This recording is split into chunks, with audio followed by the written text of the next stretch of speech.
What's up, Brothers and Cards family? Welcome to our first video of our new series called Worth My Money.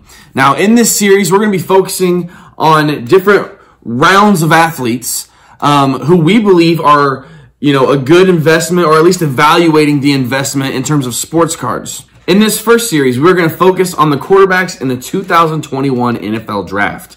Now, we've got this video, and then we're going to have 10 more videos featuring my top 9 quarterbacks, and then we will have a post-draft recap and see what it looks like for each of the quarterbacks, where they will be playing for next season. We will go over pros and cons and try to give you maybe even a more in-depth look than you're going to see on any TV segment or magazine article for each of these guys. I love this. I put hours of research into this. I'm excited to share what I've learned with you guys and show you kind of who I'm looking at and who's going to be worth my money this next season.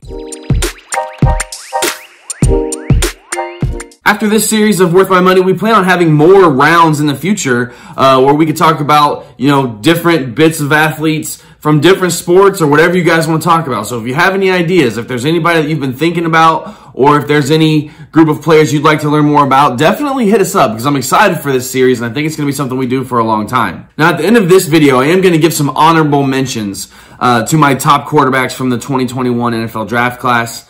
But first of all, I kind of want to go into a little bit what we look at Brothers and Cards when we're talking about investing in a player's sports cards, because it's not just how talented the player is.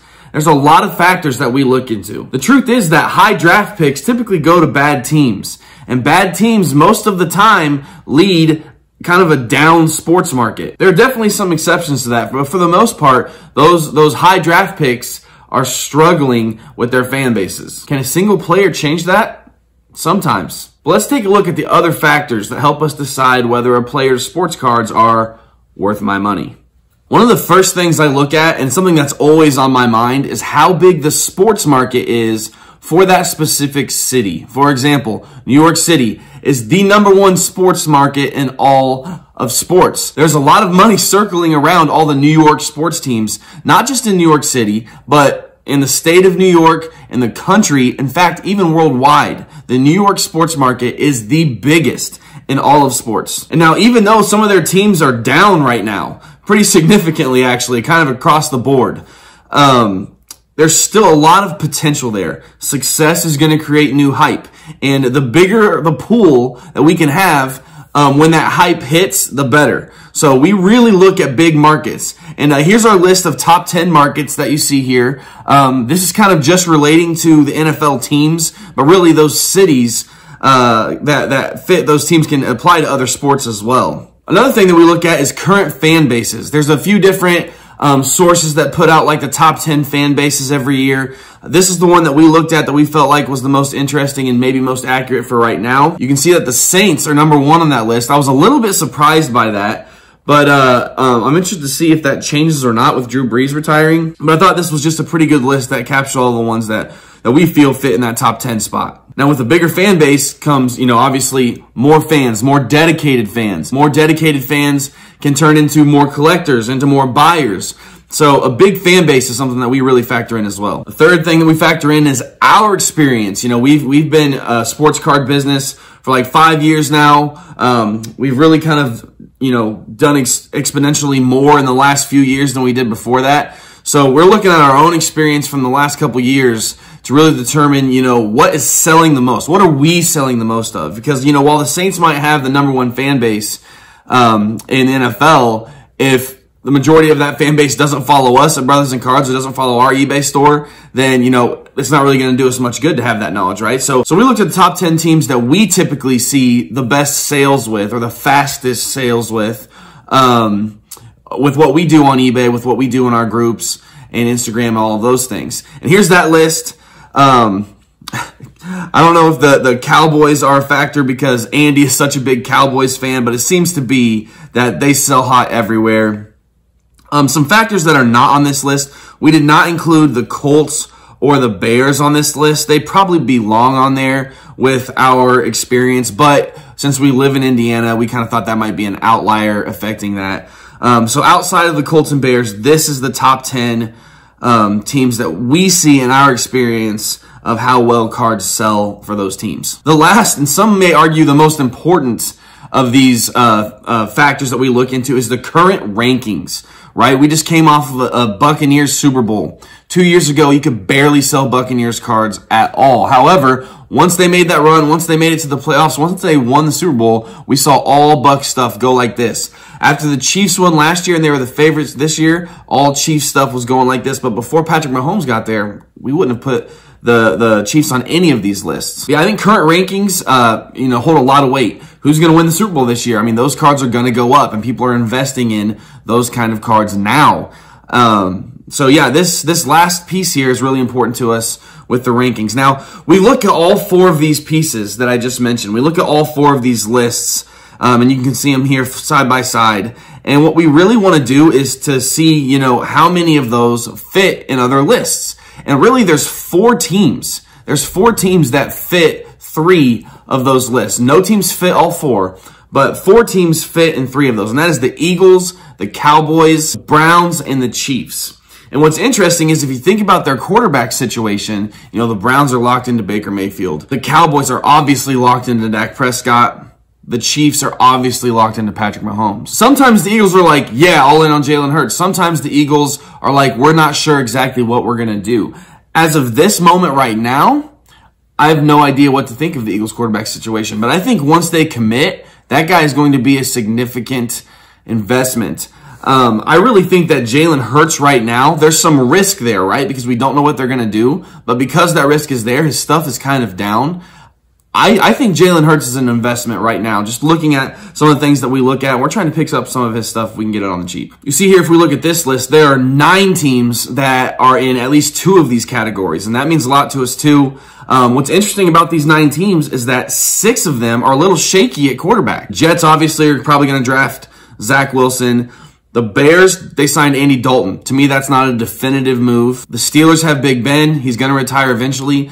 They have Mason Rudolph, who we've invested in. They have Dwayne Haskins, who we actually invested in when he was in Washington. Are one of those guys going to emerge? I think it's a safe move for the Steelers to pick up on both of them, but which one is going to move? Are they going to go with somebody else? A lot of question marks circling the future of the Steelers franchise, but once they choose that next guy, you can see that to be a pretty significant investment. And if it is Mason Rudolph or Dwayne Haskins, they're very cheap right now. It will be interesting to see if any of those investments pay off, as we still have some of both. The Raiders have Derek Carr. I love Derek Carr. I think John Gruden loves Derek Carr, and that really is all that matters.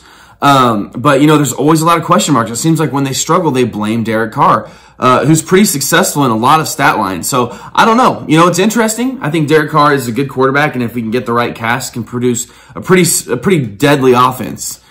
But can they shore it up on defense? Is he going to continue to be the scapegoat for the franchise? I think whenever somebody opens up for business in Las Vegas at quarterback, I think the next guy is going to be a significant investment. The Seahawks have Russell Wilson, and if he stays healthy and he stays in Seattle, there's no point in talking about the Seahawks, but they are on this list. He has requested trades. There's a lot of question marks circling the quarterback spot in Seattle. Whoever is next there can be a significant investment as well. The Saints just retired Drew Brees. They had Taysom Hill fill in and do pretty well. He did much better than I expected him to do for the Saints last year. You also have Jameis Winston in there, who has a lot of ceiling left, I believe. I think that Jameis Winston still has a lot of potential to be good. It's can he shake all the baggage off from his past and the interceptions and as well as off-the-field issues to be the guy for the Saints. They think he could. So, maybe we're looking at a Taysom Hill or Jameis Winston, guy leading the squad this fall. Both of those guys, their stuff is still pretty cheap. Could possibly be some good investments there, or maybe they'll bring in somebody else. Never know. In addition to those spots, I think what the 49ers are going to do is going to be crazy. They have the 3rd spot in the draft if they do take Mac Jones or any other quarterback. That's a great spot. They're not a terrible team. We talked about those top picks usually going to bad teams. The 49ers are not a bad team. They had a lot of injuries last year, but they have a lot of weapons. They have Shanahan's who's going to be great for any quarterback that he gets. So, that's an intriguing spot for whoever the next quarterback is if they decide to come away from Jimmy G. And then the Texans, is Deshaun Watson going to play this year? The Texans are an absolute dumpster fire. But, they do rank on that list. But they do rank on that top 10 big sports market list. If Deshaun Watson can't play this year, whoever they draft or bring in could be somebody that's going to play early. And something else that intrigues me is the Buccaneers. The Buccaneers are built to last for a minute here. And Tom Brady is one of the greatest of all times. And he has a few years left, 1, 2, 3 years left, 4 years left, I don't know. But if you're the Bucs organization, who better to train up your next quarterback than the greatest quarterback of all time? There's a couple guys that I would really love to see get drafted first, second, or third round to the Buccaneers that would make them definitely worth my money. Some teams that are not on this list here, you can see that list. It doesn't mean that they're not going to be on this list next year. There are a few draft picks that I believe could completely change the course of these franchises, and we will see a little bit more of that in the coming videos. But for right now, let's go ahead and head over here to these honorable mention quarterbacks. Let's go ahead and take a look at these honorable mention quarterbacks. I looked at 40 quarterbacks that are eligible for the draft this year. I narrowed that list down to 20, where I looked at all of their different stats. I've got some formulas that I use that we'll go over in future videos. But yeah, I narrowed it down to 9. So I made my top 9. These 3 quarterbacks that I'm going to mention in this honorable mention video here are not included in that top 9, but are touted highly for some others. First, we have Ian Book from Notre Dame. Ian Book started 36 games at Notre Dame. He went 31-5, very respectable. There's a lot of great competition that he played in there. He has phenomenal on-the-move accuracy. The dude scrambles a lot, throws some dimes doing that. Honestly, in the pocket, he's not as successful as he was scrambling, and I think that could be something that hurts him in the NFL if he ever gets an opportunity. He's not a big guy. He's 6 foot, 205. In terms of NFL quarterbacks, it's not very big. He ran that West Coast offense in Notre Dame, which obviously is going to help him fit into some NFL schemes. He had 1,500 yards in rushing, so he's got some mobility. A lot of people are comparing him to Colt McCoy. And honestly, with the depth of quarterback position in the NFL, that's not really something that makes me excited. But Notre Dame fan, I loved watching Ian Book play last few years, and I wish him all the best. Another honorable mention I have is Jamie Newman. He transferred to Georgia and then ended up opting out this season. Which, it is what it is. People had that right to make that decision, but it makes it really hard for me to evaluate if they're going to be worth my money.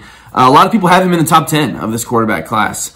I looked at some of his 2019 stats. Nothing stood out to me. I wasn't wowed by any of his stat lines, but a lot of scouts say, he's got the body, he's got the arm, he's got the potential. And so that's kind of why he's ranking higher up on some people's lists. We haven't seen him play in over a year. A lot of people say he lacks touch and down the field throws, which obviously is important in the NFL.